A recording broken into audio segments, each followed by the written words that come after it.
আল্লাহুম্মা আমিন। জান্নাতের বাগান থেকে জান্নাতি মানুষদেরকে নিয়ে আমি গুনাহগার তোমার রহমতের দরজায় দুখানা হাত তুলেছি। আল্লাহ, হাসরের ময়দানে জাব্বার আর কাহার নামে রূপ নিয়া তুমি যখন বিচার শুরু করবে, তোমার সামনে দাঁড়ায়া সমস্ত নবীরা নাফসি নাফসি বলে কাঁদতে থাকে। এমন কঠিন অবস্থা হাসরে হবে, সেদিন সমস্ত নবী তার উম্মতকে ভুলে যাবে, শুধু বলবে আল্লাহ আমার কি হবে, আমার কি হবে। একমাত্র দরদি নবী শাফাতের কান্ডারি ইয়া রব্বে হাবলি উম্মতি বলে সেজদায় পড়ে যায়। সেই কঠিন মুসিবতের সময় আজকের এই মাহফিলকে উসিলা করে আমাদের সবাইকে রাসূলের উম্মতের কাতারে আল্লাহ কবুল করে নিও। সুবহান রাব্বিকা রাব্বিল ইজ্জাতি আম্মা ইয়াসিফুন ওয়া সালামুন আলাল মুরসালিন আলহামদুলিল্লাহি রাব্বিল আলামিন। লা ইলাহা ইল্লাল্লাহ।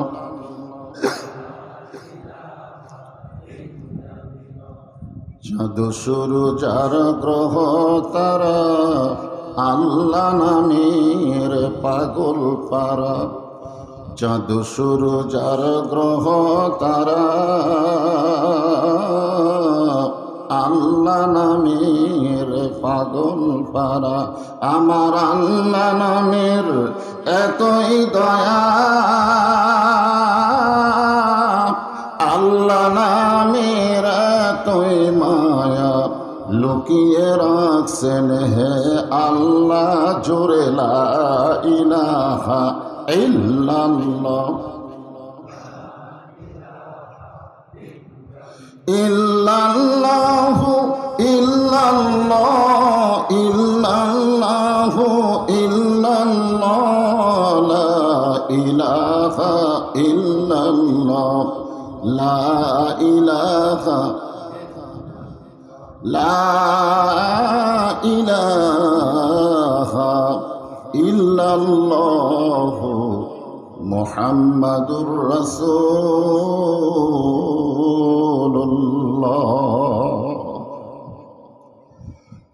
রাসূলের মহব্বতে জবান খুলে সকলেই বলবো সাল্লাল্লাহু আলাইহি ওয়াসাল্লাম। কম করে আজকের এই জান্নাতের বাগানে কবুল করলেন, আমরা সে আল্লাহর উপর খুশি না বেজার? তাহলে জবান খুলে সমস্বরে সকলে বলবো রব্বানা লাকাল হামদ হামদান কাসীরান তাইয়িবান মুবারাকান ফীহি। আমরা প্রশংসা করলাম কার? এমনি এমনি। আপনি যদি চেয়ারম্যানের প্রশংসা করেন তাহলে সামনে ইলেকশনে ভোট বেশি পাবে, জনগণ ঠিক কিনা? এতে আপনার কোনোই লাভ হবে না, লাভ হবে চেয়ারম্যানের। আপনি যদি বক্তার প্রশংসা করেন, বক্তা বেশি বেশি দাওয়াত পাবে, আপনার কোনো লাভ নাই, লাভ হবে বক্তা, ঠিক কিনা বলে? কিন্তু আল্লাহর যদি প্রশংসা করেন, আল্লাহর কোনোই লাভ নাই, বরং যারা প্রশংসা করলো তাদের প্রতি আল্লাহ এত খুশি, আসমান জমিনের ফাঁকা জায়গাটা নেকি দিয়ে পরিপূর্ণ করে দিল। হাই সর্বনাশ, আবার তো কাম সারলেন। এই যে সুবহানাল্লাহ বলেন, বসে আছেন বৃদ্ধ মরিচ ময়দানে, আর সুবহানাল্লাহ বলার কারণে আল্লাহ আপনাদের নামে জান্নাতের বাগানে একটা গাছ লাগাই দিল। কবে আমরা জান্নাত পাবো? আর এখনই গাছ লাগান শেষ। তিনটা তসবিহ বলার ব্যাপারে কোনো আপত্তি করা যায় না। একটা হলো সুবহানাল্লাহ, একটা হলো আলহামদুলিল্লাহ, আর একটা হলো আল্লাহু আকবার। মানুষের তৈরি যারা রাজনীতি করে তাদের দলের মধ্যে কিন্তু আল্লাহু আকবার নাই। জোরে কথা ঠিক কিনা? আপনি বুঝতে পারবেন কোনটা আল্লাহর দল কোনটা শয়তানের দল, এটা বুঝবার পারবেন। কারণ শয়তান সুবহানাল্লাহ আলহামদুলিল্লাহ বললে খুব একটা বেজার হয় না, তবে খুশি হয় কে? শয়তান বেজার হয় না। কিন্তু আল্লাহু আকবার যদি বলেন শয়তান এত বেজার হয়। রাসূল বলেছেন যত জোরে বলবে শয়তান তত দূরে পালায় যাবে, আর পলানোর সময় ওর পিছন দিয়ে একটা বাতাস বের হবে। এখন এই তিনটা তসবিহ, বিশেষ করে সুবহানাল্লাহ আলহামদুলিল্লাহ দীর্ঘ 16 বছর ভালোই চালু ছিল, কিন্তু আল্লাহু আকবারের ব্যাপারে একটু ঠিক কিনা বলেন? এখনকার সেই সমস্যা আছে। মোদির বউ নাই, পালায় গেছে কোন জায়গায়। আর কোন অনুমতি লাগবে না। মাহফিল করতে গেলে মাহফিলের অনুমতি নেওয়া লাগতো। জোরে বলেন কথা ঠিক কিনা? এখন অনুমতি লাগবে না। বদরুল রশিদকে বাধা দে, কত বড় বাপের বেটা হয়েছি। জোরে বলেন কথা ঠিক কিনা? আমরা সেই কোরআনের মাহফিলে বসে আল্লাহর প্রশংসা করতে কোনো কৃপণতা করব, এই কারণেই বেশি বেশি প্রশংসা করব যে আল্লাহ আমাদেরকে ভাগ্য গুণে মুসলমানের ঘরে কবুল করেছেন। বিরক্ত লাগে তখন যখন মুসলমানেরা হিন্দু করে মূর্তি পাওয়া দেয়। কোনো কথা ঠিক কিনা? আমার এলাকার কিছু চকিদার এই মূর্তি পাওয়া দেবার যায় দুর্গাপূজার সময়। তো যখন দুর্গাপূজা শেষ হয়ে গেল আমি চকিদারে বললাম খবর কি? আলহামদুলিল্লাহ। তো তোমরা যে পহরা দিবার গেলা মুসলমান হয়ে হিন্দুদের মূর্তি, কি খবর? বলে হুজুর ওরা খালি মূর্তির সামনে খাবার দেওয়া যায়, সারা মূর্তি বহুগুলো হাত নিয়ে খাড়ায় থাকে, খাবার হয় না। রাত যখন গভীর হয় তখন আমরাই খাই। আমি বললাম খাইতে কেমন লাগে? বলে হুজুর ওদের মধ্যে একটা খাদ্য খুবই স্বাদ ছিল, ঘি দিয়ে নারকেল বড়ি। ধরে ঘি দিয়ে কি বড়ি? নারকেল বড়ি। আমি বললাম ঠিক আছে, পহরা দিবার গিয়া তোমরা দেখছো কি? এক চৌকিদার বলে হুজুর আপনি আমার কাছে আসেন, কানে কানে করেন। আমি বললাম কি? বলে রাত যখন গভীর আমরা ঘুমাই গেছি, কিন্তু হঠাৎ দেখে একটা কুত্তা এসে যে মূর্তির 10 হাত, ধরে বলেন কয় হাত, ওই মূর্তির সামনে এক থালি নারকেল বড়ি আছে। কুত্তা এসে সমানে খাচ্ছে, আমি এতগুলো হাত থেকে কিছুই করবার পারতেছি না। তোমরা মূর্তি পহরা দাও কেন? বলে মুসলমান যেন মূর্তি না ভাঙে। শেষ খবর কি? বলে ওই শালা হিন্দুরাই ভাঙলো হুজুর। দশমীর দিনে ওরাই পানিতে নিয়ে দেয়, একে লাগতে লাগতে সবগুলো ভাঙে শেষ করে দিল। ওরা মূর্তি ভাঙবে কোন আপত্তি নাই, কিন্তু মুসলমান মূর্তি ভাঙবে। বাংলাদেশের মুসলমান মূর্তি পাহাড় দেওয়া লাগে। জোরে বলেন কথা ঠিক কিনা? কারণ কি? অবশ্যই কারণ আছে না নাই? আল্লাহ কোরআনে বলেছেন অমাইয়াবতাগি গায়রাল ইসলামা দীনান ফালা ইউকবালা মিনহু। ইসলাম ছাড়া অন্য কোন ধর্ম কেউ যদি গ্রহণ করে আল্লাহ বলেছেন সেইটা কবুল করা হবে না।